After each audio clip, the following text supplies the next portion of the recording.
Kali ini kita akan sharing, membedah dikit mengenai jurnal atau paper saya. Kalian bisa download sebenarnya papernya di sini.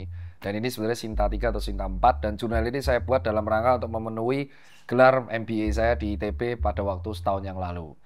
Jadi judul jurnal ini adalah sesuatu yang saya hadapi, tapi saya nggak bisa meneliti diri saya sendiri karena itu akan bias. Jadi saya meneliti membandingkan antara macro call atau micro call. Call itu adalah influencer. Dan itu gara-gara sesimpel karena banyak teman-teman saya, pengusaha sepatu dan pengusaha fashion yang ngetik di X pada waktu itu, belum ada Threads.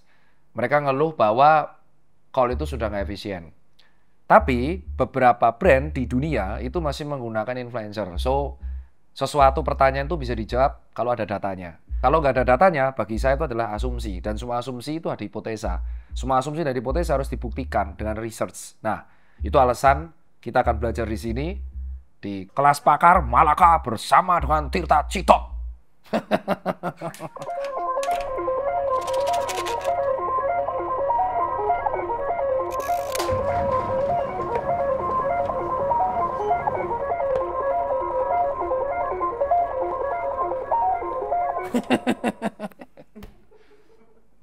Jangan merasa pintar ya, tetaplah merasa bodoh. Karena orang bodoh yang mau belajar itu lebih bagus daripada orang pintar yang merasa cukup. Kepentok nanti. Oke, udah bisa dimulai kelas ya? Ya, jadi pada dasarnya gini. Buat teman-teman sekalian yang nonton, mungkin akan bingung ya. Bagi saya influencer, buzzer, paid promoter itu semua adalah sama. Mereka menjual awareness dengan berbagai macam strateginya. Jadi dari beberapa jurnal kalian bisa baca, saya sudah ngasih referensinya tuh di jurnal saya juga. Jadi kalian cek di bagian bawah tuh banyak. Influencer tuh sebenarnya dibedakan sekarang menjadi 4. Yang pertama adalah nano influencer, micro influencer, macro influencer, dan mega influencer. Dan ini sebenarnya sama. Nano influencer itu dikategorikan kalau followernya dari 1000 sampai 10.000. Kalau micro influencer itu dari 10.000 sampai 100.000. Sedangkan makro influencer itu dibagi menjadi 2. Makro yang tier awal itu adalah 100.000 sampai 500.000. Dan makro kedua adalah 500.000 sampai 1 juta. Di atas 1 juta itu disebut mega call. Clear sampai situ. Tren influencer marketing itu berdasarkan kalau kalian baca beberapa jurnal itu sudah tren dari tahun 2013 semenjak Instagram pertama kali muncul ketika kita menjual yang namanya fotografi dan by visual. Why? Itu kita akan turunkan menjadi sebuah teknik marketing yang kita namakan ISAS dan AIDA. Apa itu ISAS dan AIDA? Google sendiri atau pakai ChatGPT biar kalian belajar. Itu PR pertama.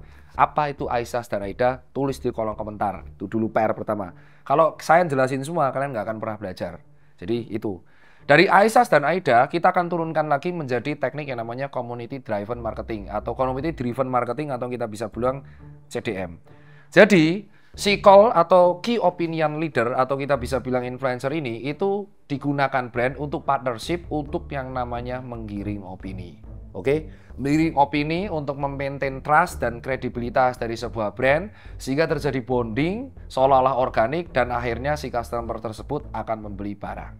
Cuman dengan berkembangnya teknologi, cara penyampaian influencer dibagi menjadi 2. Oke, ada hard selling dan soft selling. Hard selling itu adalah ketika si influencer tersebut jelas-jelasan terang-terangan melakukan CTE atau call to action-nya. Halo kawan-kawan semua, jangan lupa beli ya produk ini karena ini produk yang paling keren. Ya, contohnya seperti itu. Kalau soft selling itu yang dinamakan dengan namanya dia pura-pura organik. Testimoni yang sangat soft, tidak ada paid promote-nya, jadi benar tidak ada call to action-nya. Jadi soft selling itu rata-rata nggak ada CTA. Nah, dua hal ini akhirnya dibandingkan. Ya, sebenarnya efektif mana sih antara hard selling language atau bahasa yang to the point, straight to the point dengan soft selling. Dan itu tidak bisa dibandingkan kalau by asumsi. Banyak orang dari agensi yang menuliskan bahwa lebih mudah hard selling, lebih mudah soft selling di zaman sekarang. Bagi saya mereka sebenarnya orang-orang yang nggak pernah belajar soal data. Dan itu terbukti. Hanya asumsi, part of hipotesis, dan mereka hanya berdasarkan pengalamanku. Mas, pengalaman pribadi itu tier terbawah di dalam ilmiah, Mas. Tier teratas itu adalah systematical review meta-analisis. Jadi kalau ada orang-orang dari konsultan marketing tiba-tiba ngomong agensi, berdasarkan pengalaman saya, dah. Testimonial, bias. Jadi semua itu dibandingkan dengan data. Akhirnya saya membandingkan, saya bertemu dengan dosen saya lebih pintar dari saya. Ternyata dosen saya adalah Bu Nila, beliau PhD, seumuran sama saya, 91, tapi beliau PhD di usia 27.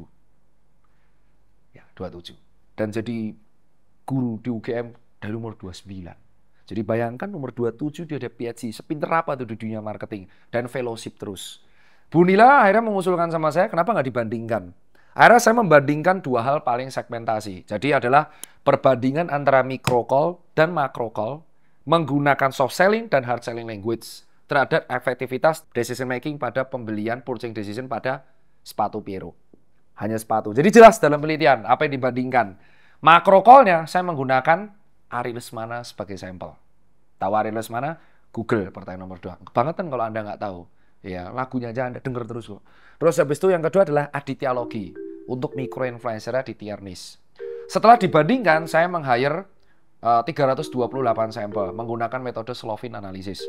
Dan akhirnya saya menggunakan perbandingannya menjadi 4. Jadi macro call diperlakukan dengan hard selling language, macro call dengan soft selling language, micro call dengan hard selling language, micro call soft selling language. Empat-empatnya di randomize, dan kita bandingkan dan kita buat perlakuan. Perlakuannya akhirnya menggunakan multi ANOVA dan regresi analisis, dan akhirnya kita akan bandingkan sebenarnya efektif yang mana. Berdasarkan penelitian dari jurnal tersebut, Anda bisa cek, saya menggunakan SPSS 22 di situ. Ternyata hasilnya unik.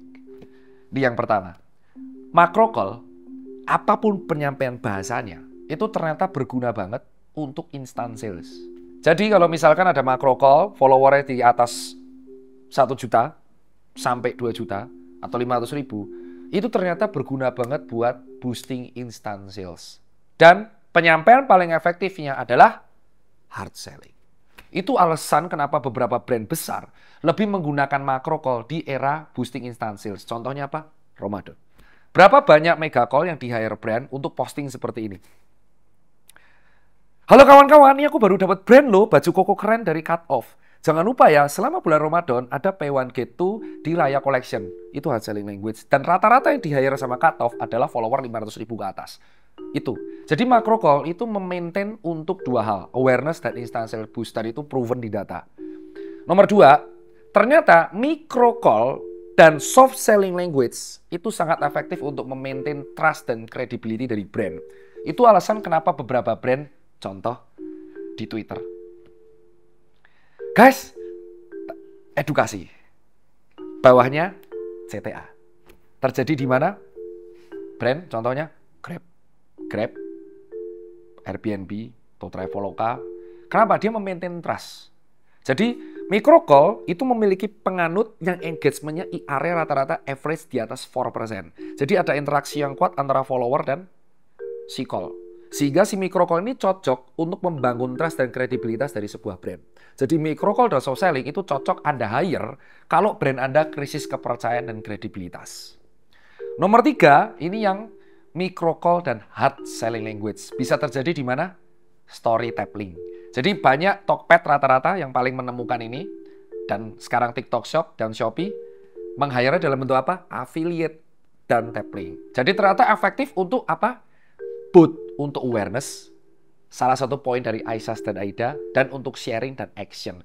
Ternyata micro call dan hard selling language itu paling mempengaruhi purchasing decision dari customer. Itu alasan banyak food blogger yang followernya di bawah 200.000 lebih superior dibandingkan mega call di food blogger. Karena ternyata netizen tuh lebih percaya kalau micro call yang di bawah 200.000, di bawah 100.000 itu dengan hard selling, dan mereka menganggap, oh ini keren nih. Anda bisa hitung fashion TikTok yang di bawah 100.000 yang dia tap link keranjang kuning dan salesnya gede-gede semua. Karena memang betul micro call yang di bawah 100.000 dengan hard selling language itu by data ternyata lebih bisa memaintain untuk purchasing decision dan impulsifnya dari customer. Yang paling gak efektif dan paling tidak dipercaya sama customer adalah macro call dengan soft selling language. Jadi followernya 2 juta atau 1 juta kayak saya misal, terus pura-pura, guys aku habis beli loh, nggak mungkin. Nggak mungkin, karena kalau Anda habis beli, ternyata netizen di zaman sekarang memiliki krisis kepercayaan pada macro call yang soft selling. Jadi, kalau Anda punya brand, Anda krisis instant sales, dan Anda butuh revenue secepatnya untuk OPEX dan cash flow, Anda hire macro call untuk instant sales, kasih promo. Jadi, kombinasi advertising dan macro call, purchasing decision akan naik. Kalau Anda krisis kepercayaan, Anda harus micro call dan penyampainya soft selling language.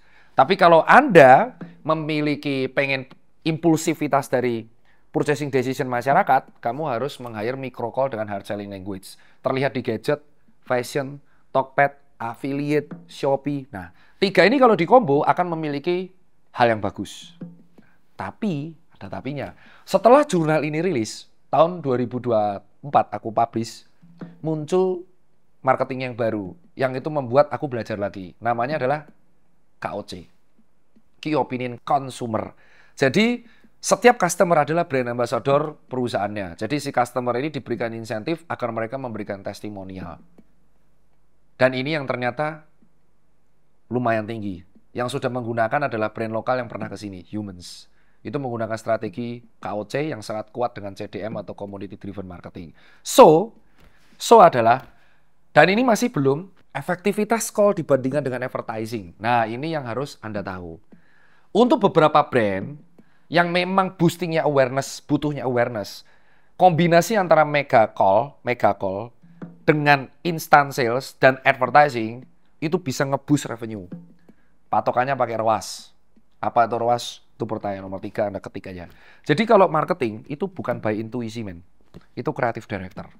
Jadi ada perbedaan bagiku marketing strategi analisis dengan creative director. Creative director itu adalah yang menurunkan campaign. Ya, menurunkan campaign, ide kreatif, namanya creative director. Tapi kalau marketing strategi analisis itu berhubungan sama angka. Ada yang namanya return of marketing.